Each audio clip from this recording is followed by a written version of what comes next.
All righty, you're getting complete concert coverage down here at Bader Field. It is Markus live, Metallica's Orion Music and More. And with me right now is a guy who is a fundamental member of the Metallica camp. His name is Toby Stapleton. Not only does he handle the merch, but he's been with the company for over 20 years. He knows the ins and outs. He does a lot of work with the fan club. He runs Metallica's headquarters with some other people. He does their guitars, their drums at their studio, at their homes. He helps curate the museum.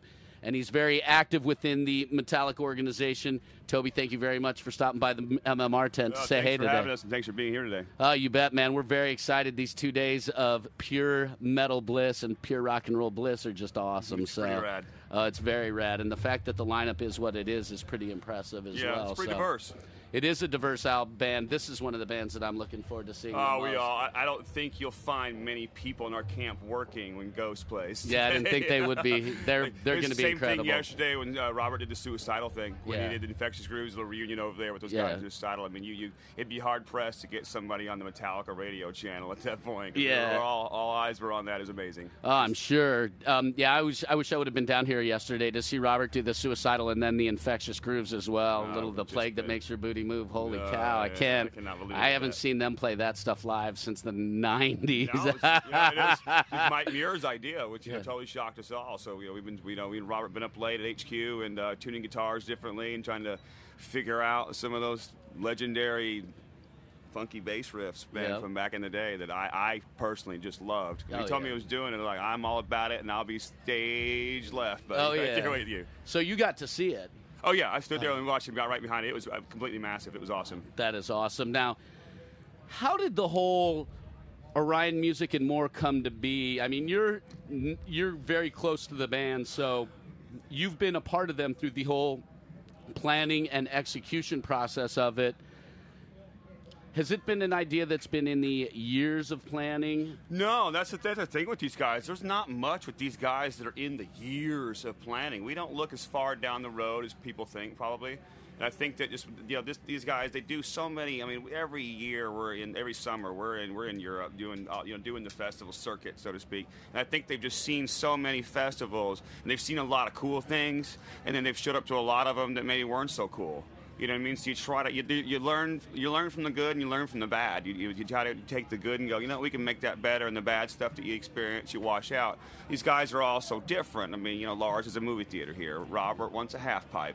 Yep. James wants all the car shows here and wants people to be involved and chop a car here. Kirk wants to show off monsters. They're all so different that it's kind of a no-brainer what to do with it. It was kind of like, well, let's make it metallicized a bit, but still keep the lineup diverse. It's not a metal fest. Yeah. We don't want it to be. It's not what it was set out to be. We easily could have slapped together a metal fest and just sold a bazillion tickets. We did it. It's called the Big Four. So you can pull it off. But this was something we want people to experience, get a diverse crowd out there, get some people out there that are just all different. Yeah, and the cool thing about it is you have these stereotypes that people believe. Well, if you're in a metal band, you only listen to metal, and that's not true. No. I mean, that's so not true.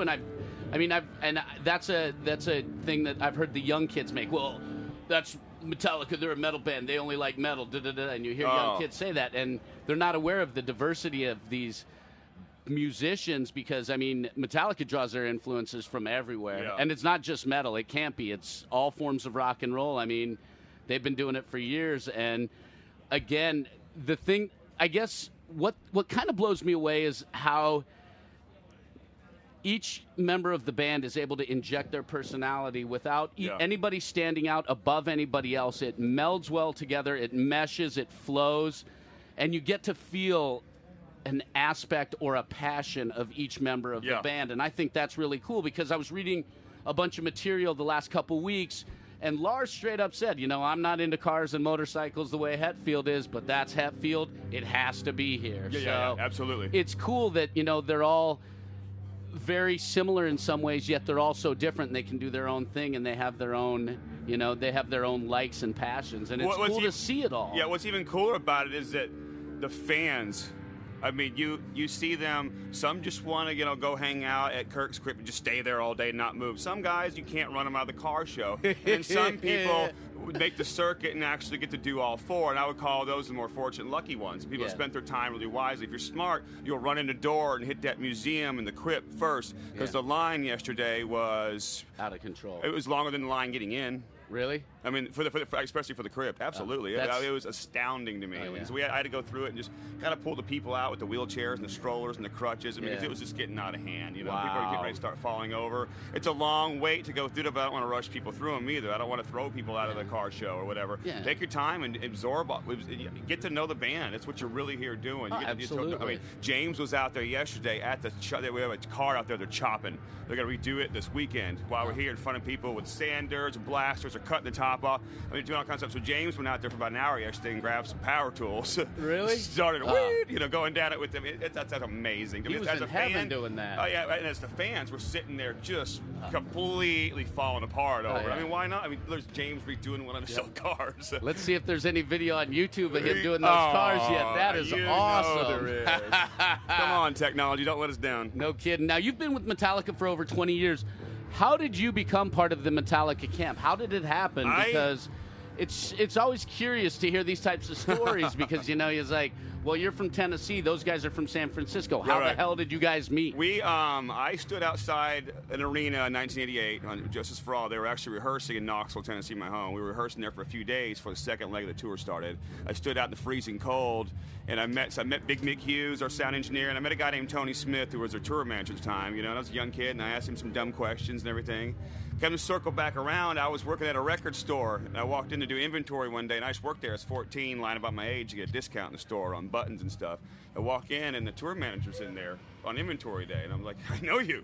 Remember, I stood outside, and I asked you dumb questions like, do you make a lot of money, and all this dumb stuff. That's what you do at your age. Do you make a lot of money? And, 14-year-old. Yeah, you know. So he's like, no, I actually met a girl while we were staying here for a week, and we're dating now, and she's the manager of the record store. And I'm like, oh, Carol, I know her. So ended up kind of babysitting his kids for a while he was out on tour. You know, as you know, Justice for All, we were pretty big then with the Black Album hit. So Tony kept moving from house to house, and the houses kept getting a little nicer. You know what I mean? So me and my buddies would go over and move them all and stuff. I'd go to Metallica concerts, and I didn't even have ID to go to Will Call and get it. I didn't have a driver's license yet. So we put it under my older brother's name, go there and get this envelope. They'd have to walk it out the door because it was so big they couldn't stuff it under. All these passes, the Snake Pit stuff. I mean, I was in the original Snake Pit. Nice. Just did that, and then Tony started a fan club in Knoxville, Tennessee. It was home because we were tired of hearing about other. You know, people get backstage like, I joined this fan club, blah, blah, blah. It wasn't our fan club. We didn't have an official one then. So we started our own to kind of kill the other ones. So I just started there at, 2 days a week, and it turned to, can you do 3? Can you do 4? Can you quit your other job? You're moving to California over about an 8-year span. Things just kind of grew, you know? Oh, wow. That's pretty impressive how that turned out. And I like to say it's not who you know. But I can't exactly say it is. that. But I mean, at the same time, in this type of business too, I see it being very similar in a lot of ways to the restaurant business, where there's high turnover in band camps, and it seems like Metallica, Pearl Jam might be some of those bands where there's very low turnover because they're more family oriented. I mean, they're still very business oriented, but there's that family understanding and that family aspect as well. There's a family aspect of it, but this is a very, very fast-paced little organization we have going here, and if you're not up to the game, it'll eat you alive, and your colors will show pretty darn quick around here. So you won't last, and so the good ones have stayed on for many years. We continue to bring them back. Unfortunately, some just don't make it. Some think it's the dream job and get it and cannot wait to get on the plane ride home. It's a lot more than you thought. When you're doing 2 hours of sleep a night, and the weather's like it is here, and you're in the back of a truck. It's 120 degrees. It's a little tough, and not everybody can do this and sacrifice family and stuff. I have a family. It's tough. It takes a certain person to be able to do it, and we had the best crew, and all these other bands who work with us tell us it all the time. Best crew ever. You guys are just on top of it. They are.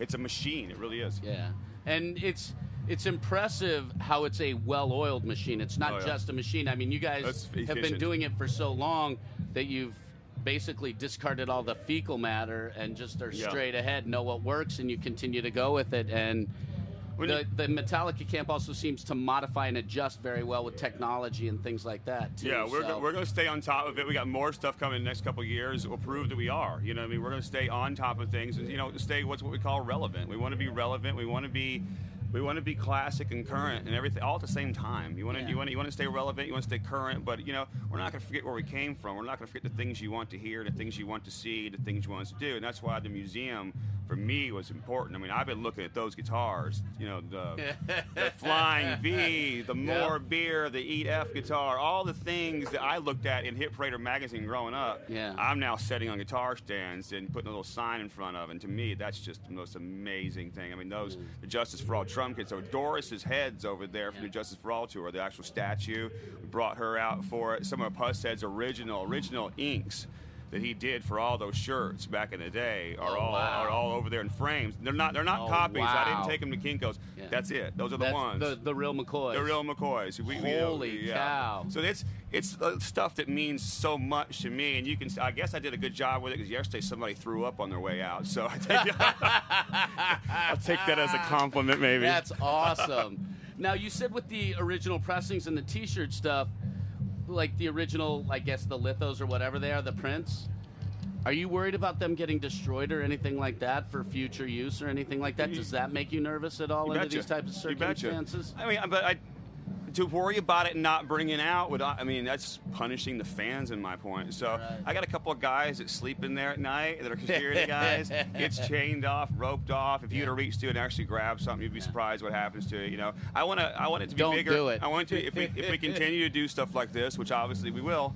This year was great. I mean, I think we'll continue to do this years to come. I want it to get bigger and better and different and more every year. So if you come back next year, it's not to say just because you see the museum sign hanging there, it won't be the same. That's good. Now, can people who aren't going to Baderfest see the museum stuff anywhere online? Is there a place for them to check it out? Well, you just go to our hub, Metallica.com. If you go there, you can go to the touring section, the photo section, the galleries, and all that stuff. And Fixer's covering it very, very well. And there's all kinds of stuff up there. The crypt will be up there as well. Okay. All the what we call lifestyle tents. There'll be something up there for each one. So if you didn't make it this year, fear not. We've got it up there for you. All righty, good deal, good deal. And is there any way? Can you give me a fun fact about each member of the band that nobody knows that's like fun and quirky, I guess? Some little fun and quirky about each member of the band that nobody would know. These guys, what amazes me is you'd be surprised. I'll give you a fun fact that it's true about all of them. They all eat extremely, extremely healthy, but none of the four of them eat the same thing.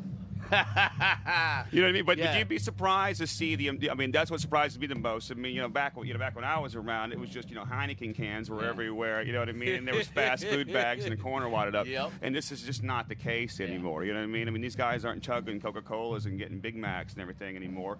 I think they want to stay healthy to perform, to keep this going. The rest of us, we're parents. We're getting older now. We're husbands and parents first and foremost, and then we're a rock band. Yeah. So you want to stay healthy and relevant.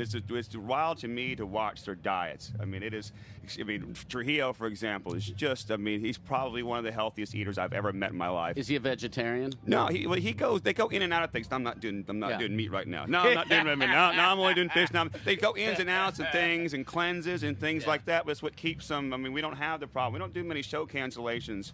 If you look at the thousands of shows we played, we've canceled a few. Everybody has. It's happened. You're going to get sick. Life happens. Life happens. Family emergencies happen. It's going to happen, but it doesn't happen with us very often for as long as we've been around. And we have pretty steady lineup. The three of those guys have been together for a long time. We've unfortunately had to switch bass players a couple of times. But other than that, we've stayed steady and true to everything we've ever done. Now, did you know when they were auditioning bass players, did you know before they hired Trujillo that they really were digging on his groove before? Yes, I did. I mean, he's amazing. I saw him back in the 80s with Suicidal Tendencies, and I've always been a big fan of that band, and I've always been a big fan of Trujillo because he has this vibe about him that when he's on stage, he has this coolness about him, and he just exudes that coolness when he's on the stage, and he's done it since back in the day, and that's something that I really like about Trujillo. Well, I love and still talk to Newsted quite a bit. I love him dearly. He brought a lot to the table when he joined the band. He had to fill like the biggest shoes. Oh yeah, he had the job nobody wanted. Nobody wanted that job, and it was also a tough time. They were grieving. They were all different people back then. Yes. You know what I mean? They were throwing beer cans at you, in anger, and things were a little different. But what Robert Trujillo does is he makes those. He did what Cliff does, and I actually interviewed Ray Burton yesterday over in the Met Club side for those kids, and me and his father Ray Burton sat there and talked for a long time. Cliff Burton made these guys play better. He was ahead of them musically. He was way farther ahead of them musically, and they had to keep up with Cliff Burton. And they knew that when he joined the band. Yeah. Robert Trujillo's done the same thing to these guys. Robert does his homework. We're up to 2 or 3 in the morning at our HQ, swapping pedals out and trying to find the sound for the intro of Orion. We're trying to find these sounds because he's a workaholic, and he's not going to let these fans down. He does his homework, and he makes these guys step up too and think like, wow, I need to start working out my drum skills at home, and I need to work on those riffs. And, and he's also great because he's the one that pioneers, like, we've never played Don't Tread on Me. Never. I'll just pull it out. We played, last night for the first time we played Escape. He's one of the forefront ones just trying to bring back some of these old. He's on a mission right now to bring back Frayed Ends of Sanity like you would not believe. I mean, he's probably not going to stop until you hear it. Maybe we'll hear it tonight. I don't know if you'll hear it tonight, but you'll get a good set list tonight for sure. They won't let down. Excellent. Well, listen, Toby, thank you very much for stopping by. Thanks for having us, and thanks for being here at Orion, man. We really appreciate that. Oh, you bet, man. This is the type of festival I love. So for me, this is like heaven. I'm a kid in a candy store today. So right on. Thank you very much for coming by, and hopefully we'll run into you sometime in the near future. I think a year from now we'll be sitting in the same spot. I'm cool with that. Thank you, Markus. You bet. Thank you.